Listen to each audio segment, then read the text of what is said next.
সংবাদ মাধ্যমের ওপর আক্রমণ।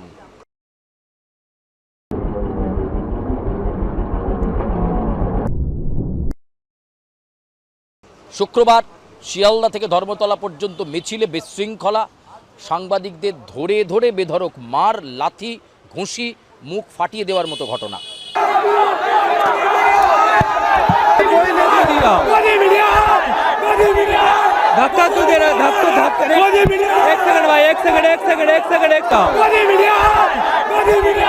এই মামলাগুলিতে এই বিধানসভা থেকে পাস হওয়া গুন্ডা দমন আইন যুক্ত করা হয়েছে। সাংবাদিকদের নিগ্রহকারীদের অবিলম্বে গ্রেফতার করতে হবে। সাংবাদিকদের নিগ্রহকারীদেরকে অবিলম্বে গ্রেফতার করতে হবে। বহু সাংবাদিক এই মুহূর্তে এসএসকেএম হাসপাতালের ট্রমা কেয়ারে চিকিৎসাধীন। আমাদের প্রতিনিধি সাংবাদিক রিক পুরকায়স্থকেও একই রকমভাবে হেনস্থা করা হয়, মুখে ঘুষি মারা হয় এবং ঘটনাস্থলে সে মাটিতে লুটিয়ে পড়ে এবং মাটিতে লুটিয়ে পড়ার সাথে সাথে কয়েকজন সহকর্মীর তৎপরতায় তাকে এসএসকেএম হাসপাতালে নিয়ে যাওয়া হয়। রিক আমার ছোট ভাই, রিকের সঙ্গে আমি বহু অ্যাসাইনমেন্টে রিকের সঙ্গে আমার অনেক কথা হয়েছে। এটা খুব লজ্জার, আমি নিজেও খোঁজ নিয়েছি। গণতান্ত্রিক পদ্ধতিতে আন্দোলন করছেন, করুন না, কে বাধা দিয়েছে? আপনি সংবাদ মাধ্যমের কর্মীকে কেন মেরেছেন? এই উত্তর দিতে হবে।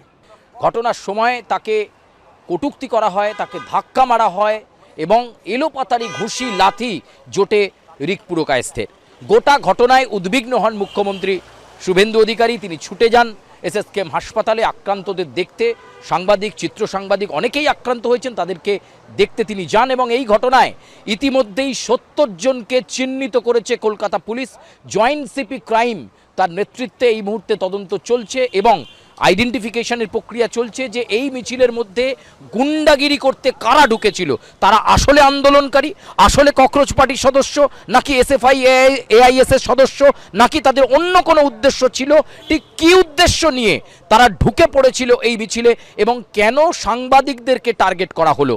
মিছিল শান্তিপূর্ণ হতে পারত, মিছিলের নির্দিষ্ট প্রতিবাদ কর্মসূচি ছিল, নির্দিষ্ট স্লোগান ছিল, কিন্তু সেটা না করে তারা বেছে বেছে সাংবাদিকদেরকে মারল কেন?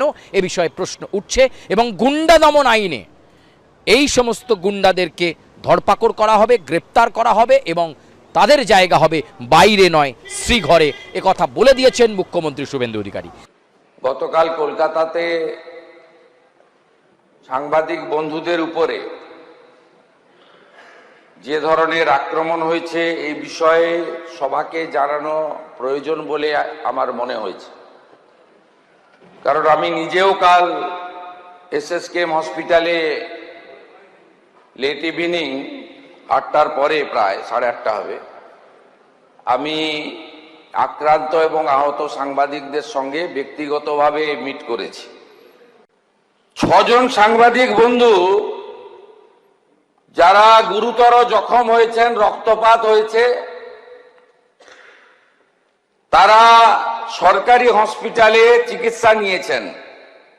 দীপঙ্কর দাশগুপ্ত, মাখন পাত্র, সুমন মহাপাত্র, রিক পুরকায়স্থ, শিলাদিত্য কর, কৃষ্ণেন্দু মজুমদার। ইতিমধ্যে সাংবাদিক বন্ধুদের কাছ থেকে আমরা লিখিত অভিযোগ পেয়েছি। মোট 6টি মামলা রুজু করা হয়েছে। আপনার পুজো পৌঁছে যাক বিশ্বের দরবারে। প্রতি বছরের মতো এবারও আর+ নিউজ নিয়ে এলো শারদাঞ্জলির সেরা সম্মান 2026। অংশ নিতে সকাল 10টা থেকে সন্ধে 6টার মধ্যে সরাসরি যোগাযোগ করুন আমাদের অফিসে অথবা কল করুন 9836323248 এই নম্বরে। শারদাঞ্জলি শুধুমাত্র আর+ নিউজে।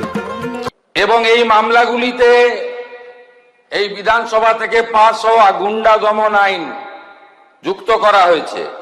এই ঘটনার প্রতিবাদে আজকে রাজ্য বিধানসভার ভেতরে আম্বেদকর মূর্তির পাদদেশে সেখানে একেবারে তারা কিন্তু বিক্ষোভ প্রদর্শন করতে থাকেন এবং একেবারে বিধানসভার অলিন্দে তারা এখানে স্লোগান করেন। শঙ্কর ঘোষ তার নেতৃত্বে বিধায়করা, বিজেপি বিধায়করা, তারা এই সাংবাদিক আক্রমণের ঘটনায় ধিক্কার জানায় এবং স্লোগান তোলে এবং ঘটনায় একেবারে পুঙ্খানুপুঙ্খ নিরপেক্ষ তদন্ত এবং কারা প্রকৃত দোষী তাদেরকে চিহ্নিত করে দৃষ্টান্তমূলক শাস্তির দাবি জানাচ্ছেন তারা।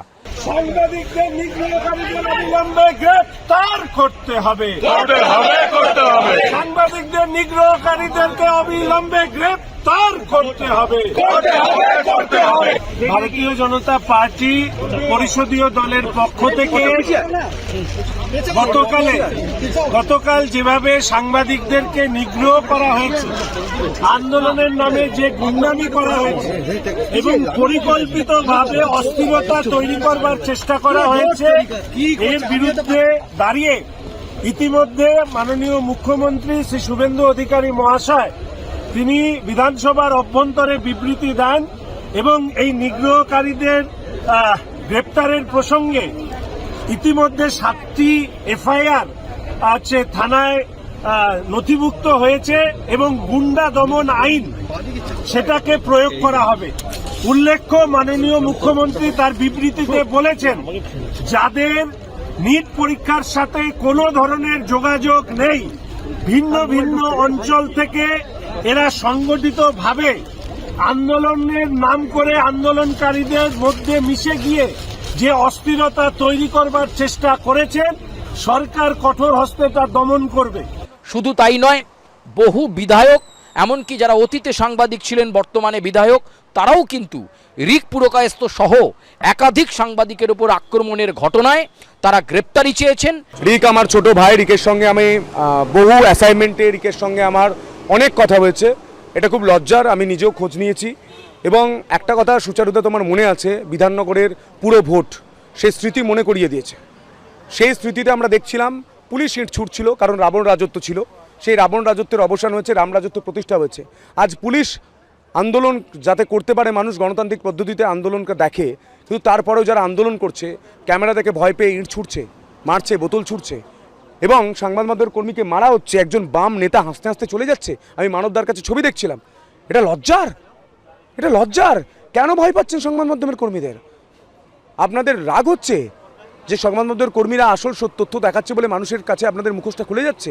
সিপিএম, তৃণমূল, কংগ্রেস, রাজত্ব প্রতিষ্ঠা হওয়ার পর যারা ভাম হয়ে রাস্তায় নামছে উই পোকা ছাড়পোকা হয়ে, তাদের বলবো যে রাম রাজত্বে শুধু জয় শ্রীরাম নয়, রাম রাজত্ব মানে সবার সুরক্ষা। এই সুরক্ষা দেওয়া কাজ আমাদের সরকারের। মুখ্যমন্ত্রী তিনি নিজে বলেছেন যারা এই কাজ করেছেন তাদের ঘর হবে না, তাদের ঘর শ্রীঘর হবে, গুন্ডা দমন শাখায় ব্যবস্থা নেওয়া হবে। এবং আমি একটা কথা বলতে চাই, এই শুরুয়াত যিনি করেছিলেন তার নাম ইন্দিরা গান্ধী। এমার্জেন্সির সময় সেই জিনিস বাড়িয়ে গিয়েছিল সিপিএম, সেই জিনিস বাড়িয়ে গেছে তৃণমূল। আজকে যে অন্যায় তারা করছেন তার জবাব মানুষ দেবে। অন্যায় যেটা করছেন মানুষ জবাব দিয়ে তাদের ঘর পাঠিয়েছেন, ঘর থেকে বেরোতে পারবেন না। একটা কথা সুচারুদা বলি, আপনি ধরুন একটা খবর করলেন, আপনার সেই খবরে কারো খারাপ লাগলো বা আপনার মনে হলো যে খবরটার মধ্যে আসল তথ্যটা নেই বা কিছু তথ্য মিসিং আছে, আপনি তার সঙ্গে যোগাযোগ করুন, কথা বলুন, তাকে নিয়ে আসুন, দেখান। মারতে পারেন না। অটল বিহারী বাজপেয়ী বলেছিলেন যে আমাদের মতের পার্থক্য হতে পারে, মনের পার্থক্য নয়। আজ বিধানসভা ঠিক একই তালে চলছে, দেখতে পাচ্ছেন গোটা রাজ্য একই তালে চলছে। আপনি 2011 সাল থেকে দেখুন বিরোধীরা কোথাও আন্দোলন করতে পেরেছে? একটা খুঁটি পুঁততে পেতো? আমাদের আজকের মুখ্যমন্ত্রীকে, বিরোধী দলনেতাকে কতবার কোর্টে যেতে হয়েছে? গণতান্ত্রিক পদ্ধতিতে আন্দোলন করছেন, করুন না, কে বাধা দিয়েছে? আপনি সংবাদ মাধ্যমের কর্মীকে কেন মেরেছেন? এই উত্তর দিতে হবে। কি রে, তোর বেশ র্যাশ হয়েছে দেখছি। হ্যাঁ রে, কি করবো বলতো, র্যাশগুলো কিছুতেই কমছে না। অনেক কিছু ইউজ করলাম তবুও কমছে না। তুই এম্বার গৌরীদেবী হসপিটালসে দেখাতে পারিস, ওখানে ভালো এক্সপিরিয়েন্স ডার্মাটোলজিস্ট আছে। গৌরী দেবী হসপিটাল, রাজবাঁধ, দুর্গাপুর।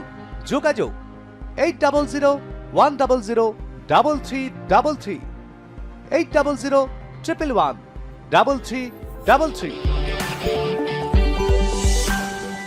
গুন্ডা দমন আইনে ব্যবস্থা চেয়েছেন যাতে আগামী দিনে কোনো সাংবাদিকের গায়ে হাত দিতে গেলে অন্তত একবার ভেবে দেখবেন এই সমস্ত উত্তেজিত জনতারা।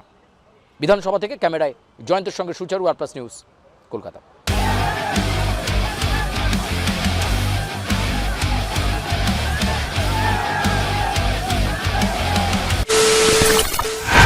খবরের নামে প্রতিদিন সন্ধে আপনার ড্রয়িং রুমে কি শুধুই চিৎকার চেঁচামেচি?